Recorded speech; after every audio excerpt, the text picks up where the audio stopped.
Yeah.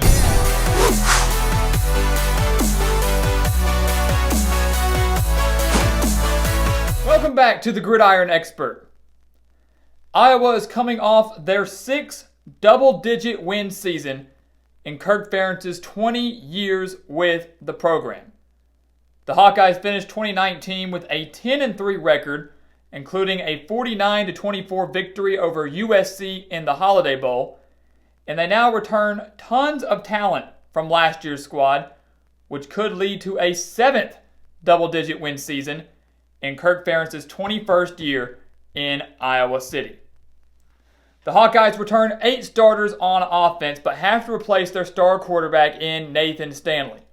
Lucky for them, they have a pretty good one. Quarterback Spencer Petras, the sophomore, who has received a lot of praise from both fans and coaches alike. He's now going to be leading this Hawkeyes offense, paired with a very talented wide receiver core, including Amir Smith-Marset and Brandon Smith. This is an Iowa wide receiver core that some say could be one of the best that Ferentz has ever fielded. Along with that, they return a very strong offensive line, per usual, and they return their running back in Tyler Goodson, who became the first true freshman to lead Iowa in rushing with 638 rushing yards in 2019. So this Hawkeyes offense, that only averaged 25.8 points per game last year, has the chance to take a major step forward in 2020. Defensively, they returned 5 starters from a unit that allowed just 14 points per game last year. That was good for 5th in the entire country. They do lose A.J. Epinesa along the defensive line, a guy that had 11.5 sacks last year. But they do return Chauncey Golston along that defensive line and free safety Jack Kerner, who was second on the team last year with 81 tackles. Iowa, we know, always breeds offensive linemen and usually have a very strong defense. And that is why Kirk Ferentz's squads always succeed. Year in and year out, every year are usually contenders in the Big Ten West. And that will not be an exception this year. We believe they open up 2020 with a win over Northern Iowa. Now, of course, we did not mark that down as an automatic win because if you remember, last year, Northern Iowa took Iowa's in-state rival, Iowa State, to, I believe, triple overtime before narrowly falling to the Cyclones. Cannot overlook the Panthers of Northern Iowa, but we believe they start off 1-0. They then get Iowa State in Week 2. A big Cy-Hawk Trophy game. It's going to be a very, very exciting matchup this year, just like it was last year, as the Hawkeyes escaped 18-17 in Ames with College Game Day in appearance. But the Hawkeyes have won 5 straight over their in-state rivals. 5 straight games they have won over Iowa State. Many believe this could be the year that the Cyclones break the streak, as they return Brock Purdy, one of the best quarterbacks within the Big 12, Charlie Kolar, one of the best tight ends in the Big 12, maybe even the country, and their defense returns 9 starters, including a very, very strong secondary. This is really going to test Spencer Petras. First year as a full-time starter, and in just his second game, he's going up against a very stingy Iowa State defense. But Kinnick Stadium, as we know, is a very difficult place to play. I think this Iowa offense might be a little underrated and could give this Cyclones defense a bit of a run of their money. And until Iowa State can break the streak, I just can't pick them to win this game. I picked them to win it last year in Ames. They let me down. I don't think they have enough to come on the road to Kinnick and get the win. Iowa starts the season 2-0 with a huge win over their in-state rival to extend that winning streak to 6. They then go on the road to Minnesota in Week 3. This is a huge, huge game, guys. This is one that could greatly shape the Big Ten West standings. Whether Wisconsin, Minnesota, or Iowa makes the Big Ten championship this year. And as we all remember, Iowa was the team that gave Minnesota their first loss last year.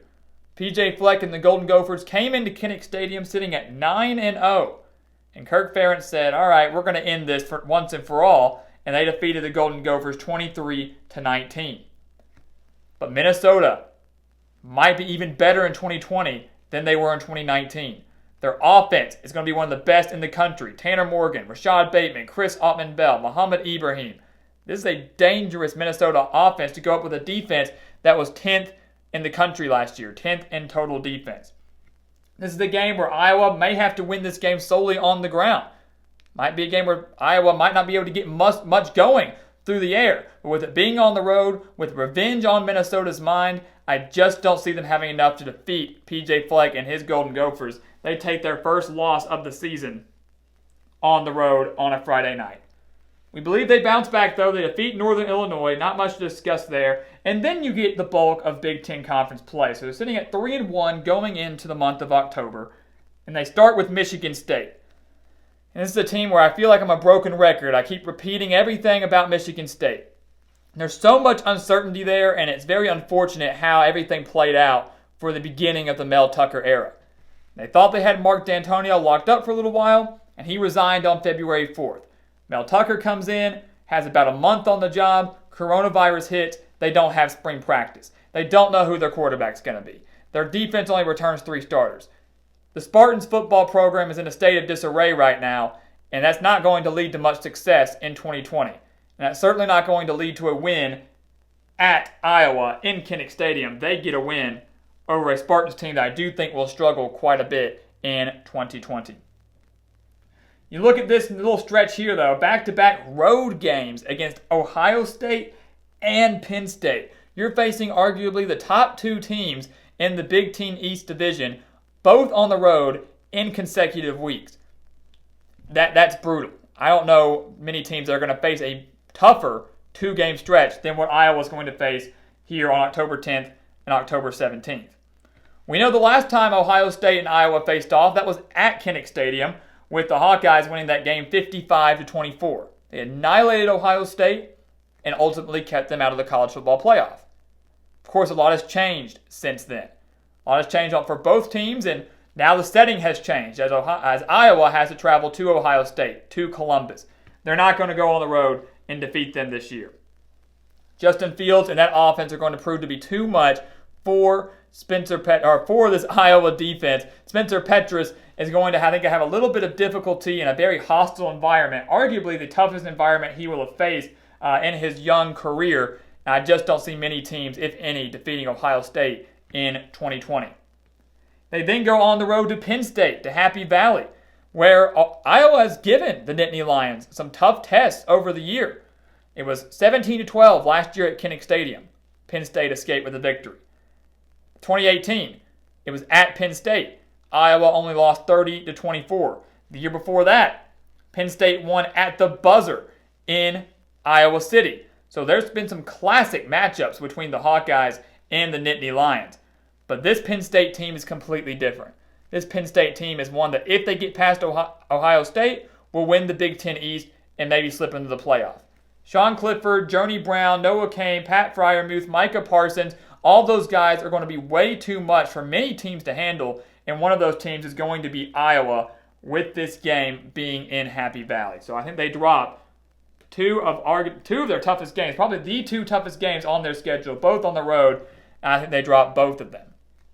I do think they bounce back, though, with a win against Northwestern. I think they return home after a brutal road stretch, and they defeat the Wildcats and Pat Fitzgerald.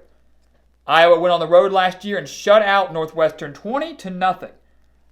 This year, Northwestern will score. Their offense was one of the worst in the country last year, and so that's understandable. This year, they'll score. Now they have Peyton Ramsey and more returning starters back. Their defense will play extremely well. They have a very senior-led defense. Don't expect this game to exceed more than maybe 28 points on either side of the ball for either team, but Iowa will get the win at Kinnick Stadium. A bye week on Halloween, thank goodness. They have to play nearly 2 months of football before they finally get a bye week going into their final 4 games of the season. And this back half here is not too difficult. Wisconsin, of course, is the big game. Then you have a couple trap games against Illinois and Purdue that they cannot afford to overlook on the road. We'll start with the Illinois game. Iowa defeated Fighting Illini 19-10 last year. And this is a very improved and experienced Illinois team in 2020. The question is, can Lovie Smith take advantage of it and get them to a second straight bowl game? They returned 9 starters on offense, 5 starters on defense. It's going to be very interesting to see how this one plays out, because Illinois has kind of proven they can start winning a little bit more at home. They came back by 25 points on the road against Michigan State last year and upset Wisconsin in Champaign in 2019. This is an Iowa team that with 3 losses should still be a top 25 team, but coming off a bye week, I don't see them losing this game to the Fighting Illini. I think they still have a few things they've got to figure out. Illinois was very close to not even making a bowl game last year, so even with the experience, I don't think they have enough to defeat the Hawkeyes, especially not after a week of rest, and they get a win over Lovie Smith's squad. I also think they get a win over Nebraska and Scott Frost. I look at this game against Nebraska, one that Iowa won 27-24 last year on the road, kept the Cornhuskers from making a bowl game. If Nebraska can stay healthy with Adrian Martinez at quarterback, I think they can finally break through and get to a bowl. Of course, with this being a type of a rivalry game, Nebraska usually plays well against the Hawkeyes. But with it being on the road for the Cornhuskers, with Scott Frost having so much pressure mounting for him, with still some questions on the defensive side of the ball for Nebraska, I don't think they have enough to come on the road and get this win. So Iowa claims another W here. So after 2 what could be brutal losses to Ohio State and Penn State, they've now rounded off 3 straight victories. But their 3-game winning streak will end on November 21st at Purdue. And people will be shocked by this, I'm sure. You're going to be flipping out. How can they beat teams like Nebraska and Iowa State and Illinois on the road, but lose to Purdue? Lose to Purdue, who was just abysmal last year? Look at the facts, guys. Purdue was a very beat-up team last year. They were ravaged by injuries, both offensively and defensively.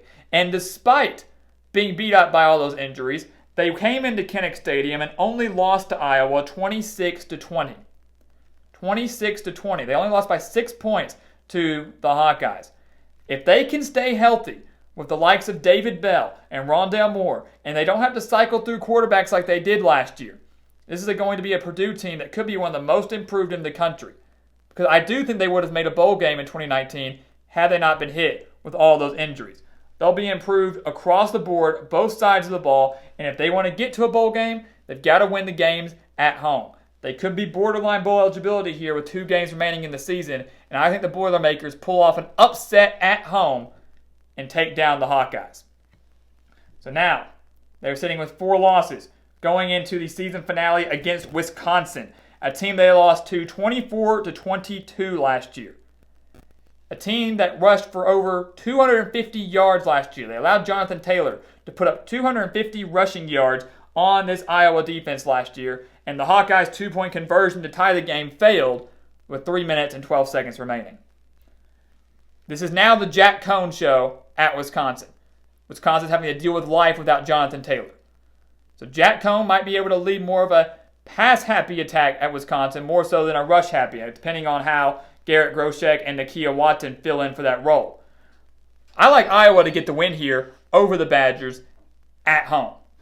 I think Wisconsin's still a Big Ten West title contender, and this is a game right here where that could determine whether Wisconsin or Minnesota slips in to the Big Ten championship game. This is going to be a low-scoring game, much like we saw last year, 24-22. Once again, kind of like that Northwestern game, I don't see either of these teams exceeding 28 points in this one.